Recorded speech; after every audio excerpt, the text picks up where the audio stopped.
I remember the day it all began so clearly. A quiet afternoon when I sat with an English grammar book open in front of me. The pages were filled with rules, definitions, and endless exercises I had repeated countless times before. My eyes scanned the words, but my heart felt heavy. I had knowledge. Yes, but no connection. I could pass exams, write the correct answers, and list irregular verbs on command. Yet when someone asked me to speak, I froze. The words I had memorized never arrived on my tongue. I felt like I was standing outside of English, looking in, unable to touch it. That was the moment a thought entered my mind and refused to leave. English was not in my life, it was only in my notebook. The realization was painful, almost embarrassing after so many years of study. But it was also freeing for the first time. I saw the real problem. It wasn't English itself. It was the way I had been trying to learn it. That night, I couldn't sleep. Memories of every hesitation came rushing back, the times I avoided conversations, the times I laughed nervously instead of answering, the times I had wished I could express myself but stayed silent. I recalled watching movies with subtitles, understanding the story yet never feeling the emotions because I was busy reading instead of listening. It struck me that I had been learning as if reading about swimming in a book, but never touching the water. That image stayed with me, and in the stillness of the night, a new idea whispered through my thoughts. What if I stopped treating English as a subject and started living with it as if it were a friend? The very next morning, I tested this fragile thought. Before even checking my phone, I whispered to myself, "Good morning, I'm ready to learn." The words were awkward, imperfect, yet strangely powerful for the first time. I didn't just think English, I felt it. I smiled at my reflection, surprised at the sense of possibility in those two short sentences.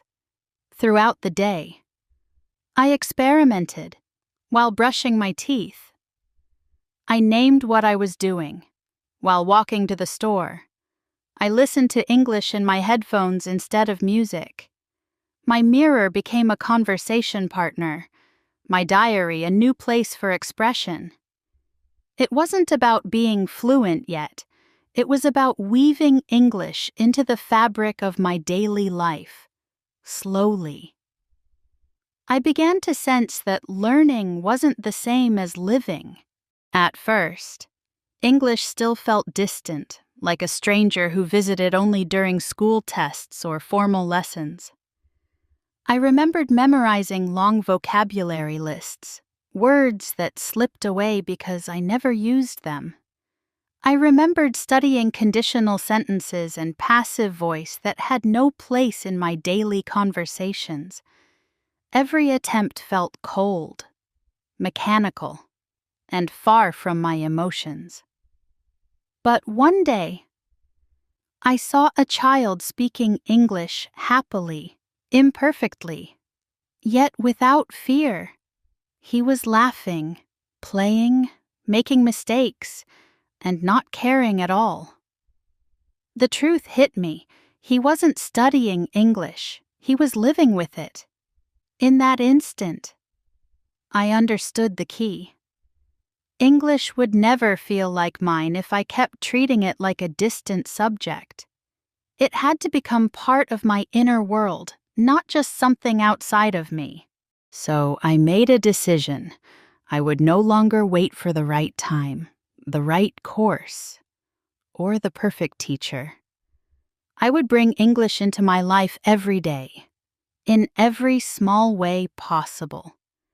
It didn't matter if it was just 5 minutes while brushing my teeth or one sentence before sleep. What mattered was consistency. Even one small act of English each day would carve a path, just like drops of water slowly cutting stone. That decision changed everything. Instead of saying, "I'll study later," I began asking myself, "How will I live with English today?"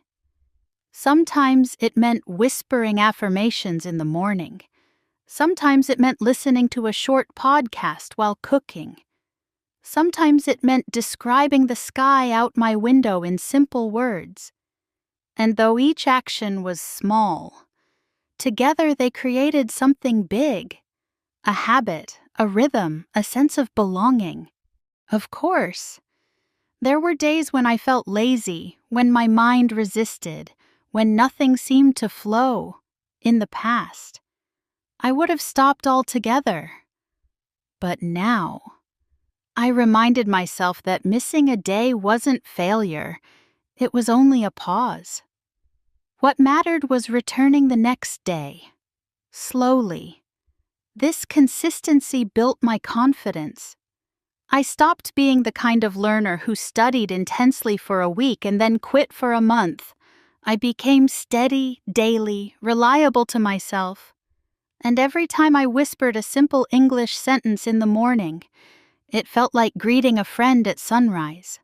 I discovered something else as well. English wasn't only about words, it was about presence. It wasn't about perfection, but about honesty. I didn't need big, complicated phrases. I needed simple, real sentences that expressed my life as it was. Saying "I am tired" or "I feel happy" carried more truth than any advanced grammar structure. And truth is powerful. It connects, it stays, it grows, bit by bit. English was no longer a stranger in my life. It was becoming a voice I could trust, a companion in my thoughts, a reflection of who I was becoming. Looking back, I realized the biggest shift was not external but internal. I stopped waiting for permission.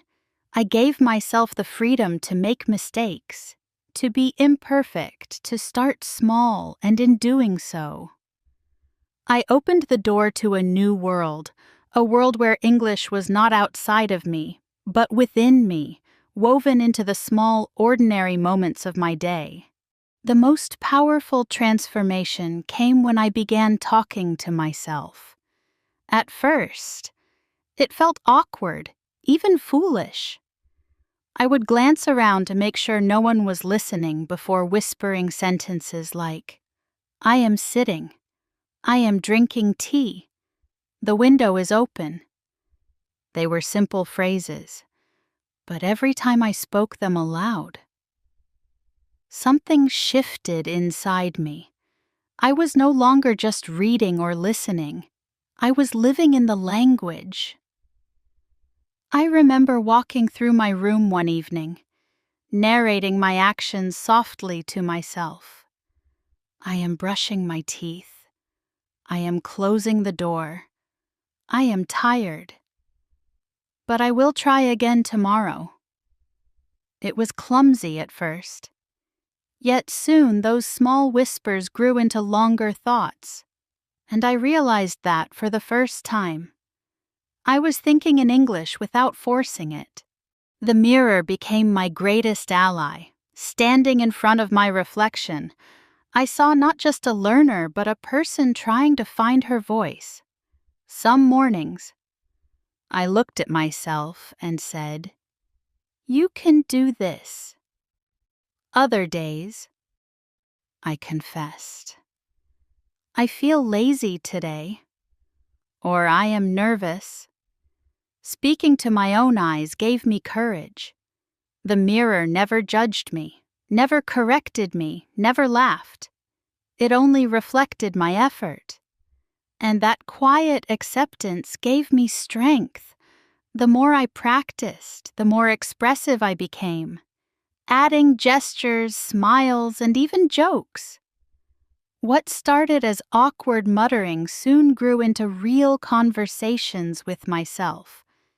And in those conversations, my confidence was born. I discovered the magic of repetition, too. One night, after feeling stuck and slow, I remembered advice I had once heard. Don't learn 100 sentences, repeat one sentence 100 times.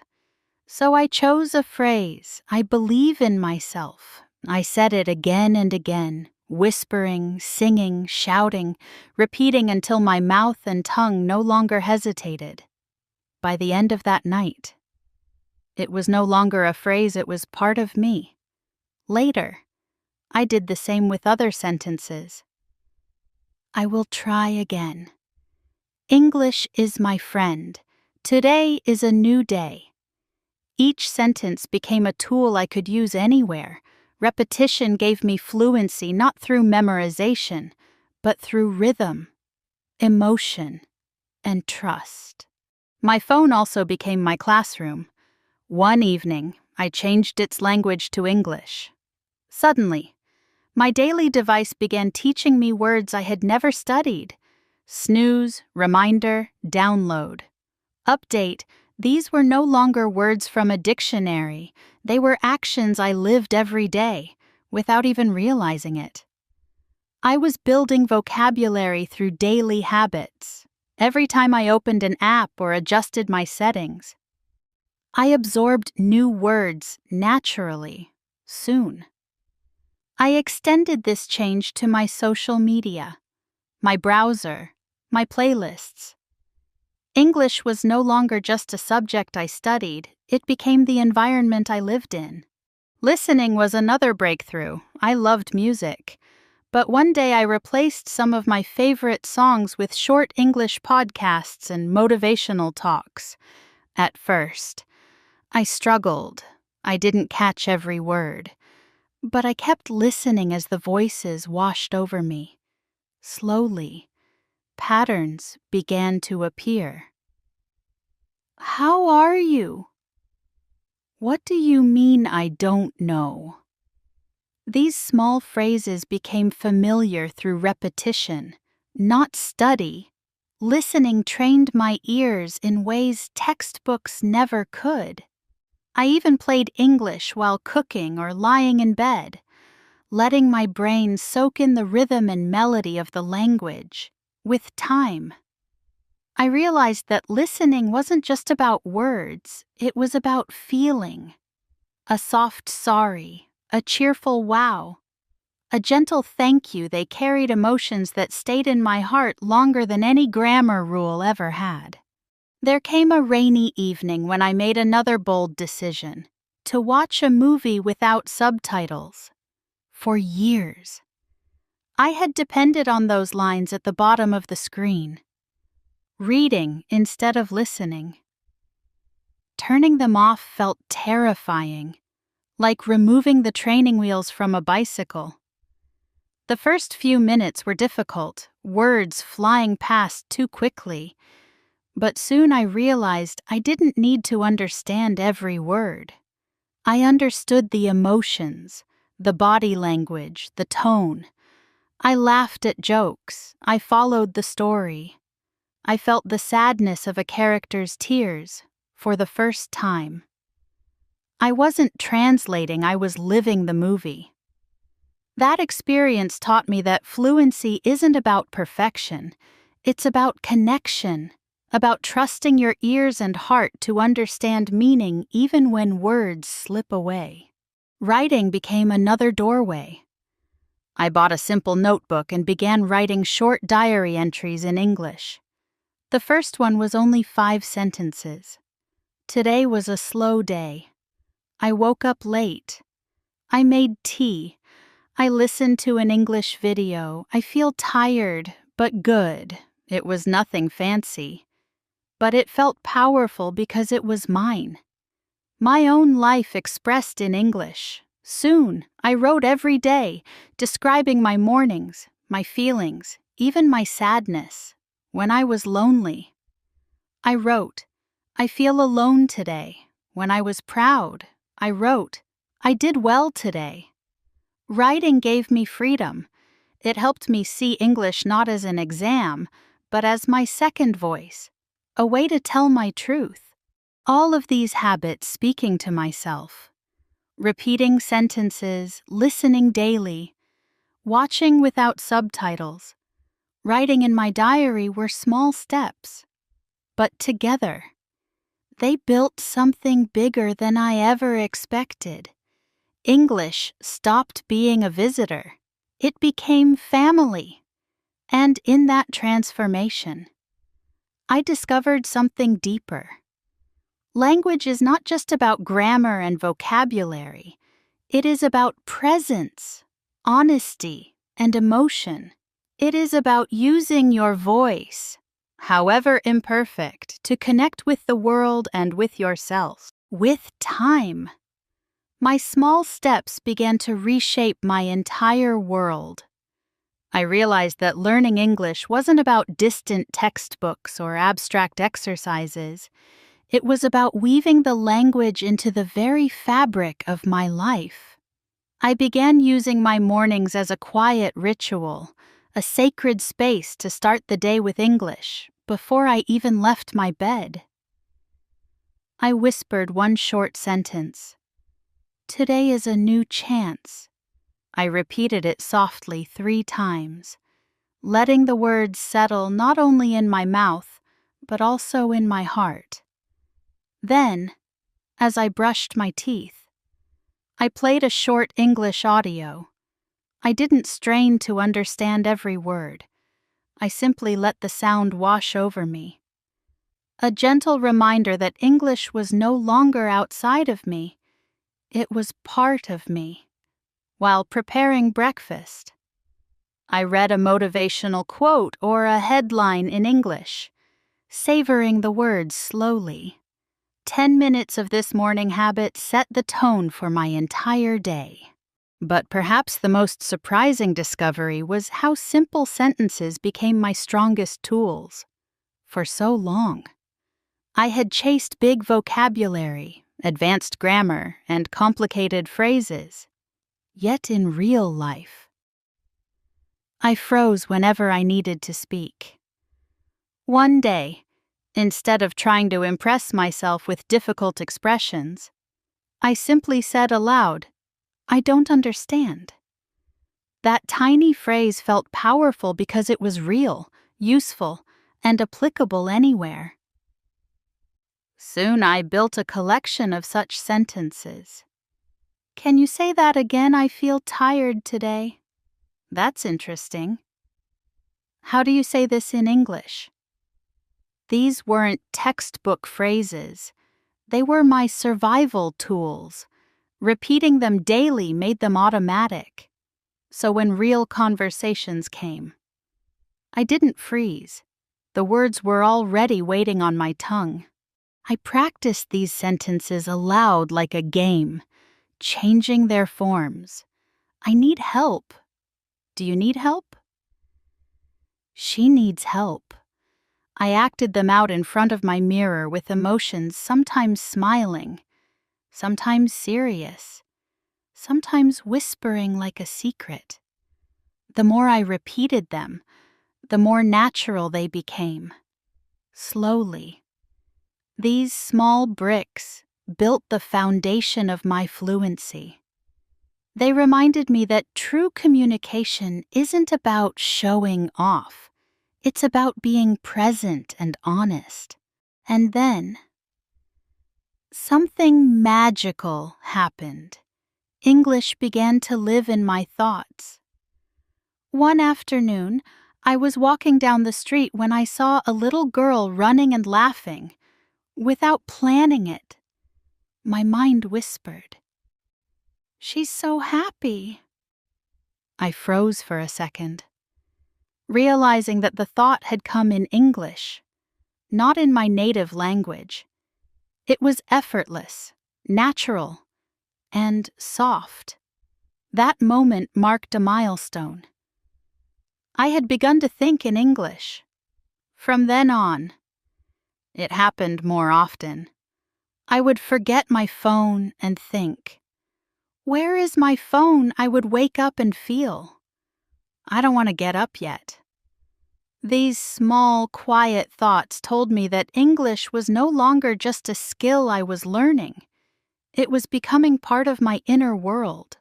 But along this journey, one shadow always followed me: the fear of mistakes.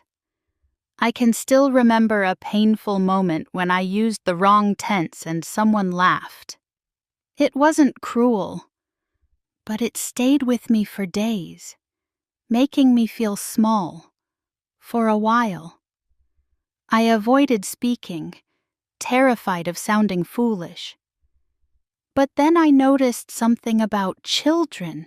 They make mistakes constantly, yet they keep speaking. They don't carry shame. They keep trying. And that's how they grow. I realized I had to do the same. Mistakes weren't failures, they were teachers. So, I made a new rule for myself.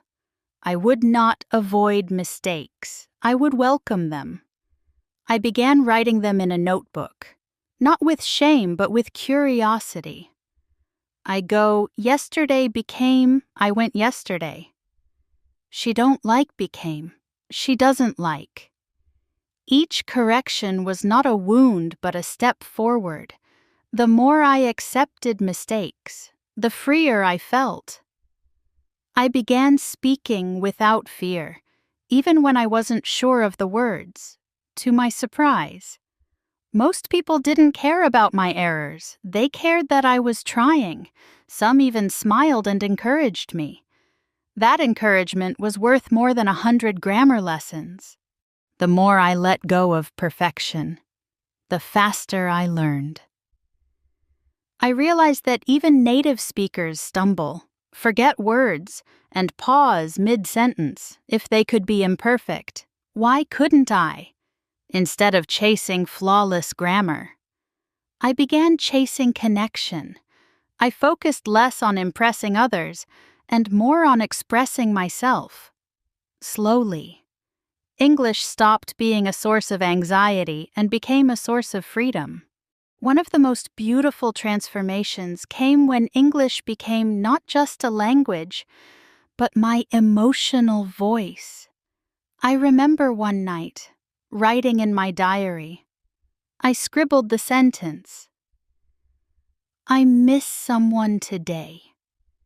Tears filled my eyes, not because the grammar was perfect, but because the words carried my true feelings. For the first time, I wasn't just learning English, I was feeling it. It became my second voice, the one I used to express emotions I sometimes couldn't even express in my own language. I whispered affirmations in English before sleep. "I'm proud of myself, I'm doing well, I will try again tomorrow." Those words comforted me in a way that felt new, fresh, and alive. That was when I realized something profound. Fluency isn't about using big words or speaking without errors. Fluency is about making your words carry meaning, emotion, and truth. Even the simplest sentence, spoken honestly, has the power to connect hearts. There came a day when I lived almost entirely in English without planning it. I woke up and whispered, "Good morning. Today is a new chance." I brushed my teeth while listening to a podcast. I prepared breakfast and described every action in English. I'm boiling water, I'm cutting bread. At lunch, I read an article and repeated one sentence aloud. In the evening, I wrote in my diary about my day. I stayed with English all day, and it feels possible. It wasn't perfect, but it was powerful for the first time. I felt like I wasn't just practicing English, I was living it. Another breakthrough came when I found someone safe to speak with, for months.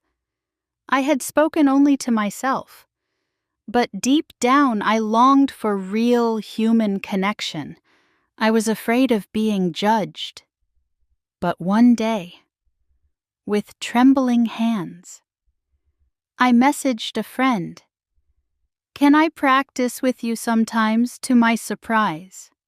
They replied warmly, "Of course. I'd love to help." That first conversation was clumsy. I forgot words, laughed nervously, and paused too much. But they listened patiently. They didn't correct me harshly, they simply let me speak. That safe space became precious. Speaking with someone kind made me realize that communication isn't about being flawless. It's about being understood, about sharing a piece of yourself with another soul. Soon, small sentences I had practiced alone flowed into real conversations. When my friend asked, "How was your day?" I could answer honestly. "I feel tired today." When I didn't understand, I said, "Can you say that again?" These weren't grand, impressive statements, but they were mine, and they worked. Each successful exchange gave me courage, and one evening, my friend smiled and said, "Your English is improving." Those words almost brought me to tears. Progress is not always loud. Sometimes it's a quiet acknowledgement that reminds you how far you've come. Bit by bit, I noticed that my relationship with English was changing. I no longer needed flashcards or endless grammar drills. My life had become my classroom. Every walk, every meal, every quiet thought was an opportunity to practice. When I felt sad, I whispered, "I feel lonely." When I was proud, I told myself, "I did well today." Even my mistakes became lessons I carried with kindness. English was no longer an external subject to master, it was my second voice, alive in both my thoughts and emotions. There were moments when I almost gave up, times when confusion felt overwhelming, when progress seemed invisible. But then I remembered the truth I had discovered. Growth is like water nourishing a plant. You don't see it every second, but one day you notice the flower blooming. The first time I watched a video without subtitles and understood the meaning, I smiled at how far I had come. The first time I thought in English without translating, I knew I was crossing into a new world. Looking back now, I see clearly that fluency is not the destination.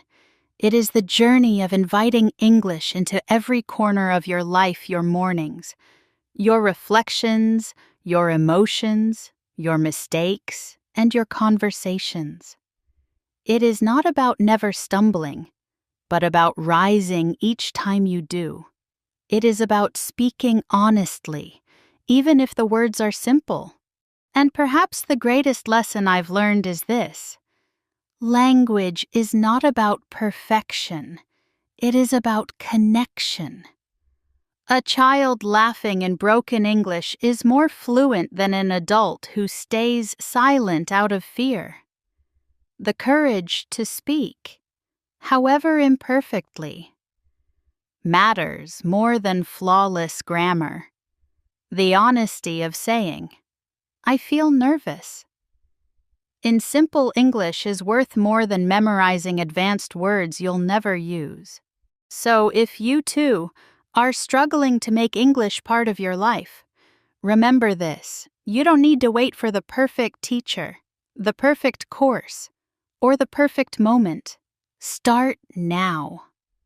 With what you have, speak one sentence, write one thought, listen to one voice, whisper to yourself in the morning.